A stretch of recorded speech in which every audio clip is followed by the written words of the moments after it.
আজকে আমরা দেখব তৃতীয় পর্যায়ক্রমিক মূল্যায়নের জন্য 2025-এর তৃতীয় শ্রেণীর বাংলা প্রশ্ন, যেখানে পূর্ণমান 50, সময় রয়েছে 1 ঘন্টা 30 মিনিট।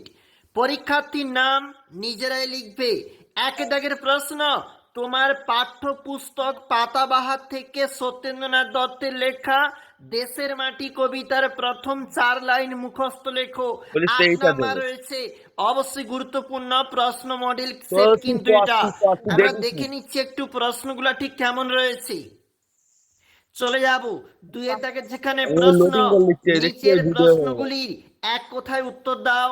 5 গুণ 2, প্রতিটি প্রশ্নের মান কিন্তু 2 নাম্বার করে রয়েছে এবং প্রতিটা প্রশ্নই গুরুত্বপূর্ণ রয়েছে পরীক্ষার জন্য। রয়েছে 3 এর দাগের যে প্রশ্নপত্র, বাঁ দিকের সঙ্গে ডান দিকের একটা মিল করতে হবে এবং সেই মিল আমরা একটা খাতা দেখতেছি যেটাতে লেখা রয়েছে, তোমরা অবশ্যই নিজেরাই প্রস্তুত করবে এবং এর জন্য কিন্তু রয়েছে 4 নাম্বার। চলে যাব 2 নাম্বার পেজে। এটা হচ্ছে 2 নাম্বার পেজ।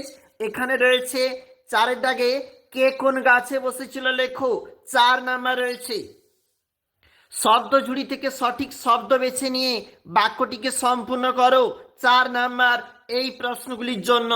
চলে যাব 6 দাগের প্রশ্ন, বাক্য রচনা করো, 4 নাম্বার রয়েছে এইগুলির জন্য। 7 দাগে রয়েছে নিচের শব্দগুলির অর্থ লেখো, 4 নাম্বার।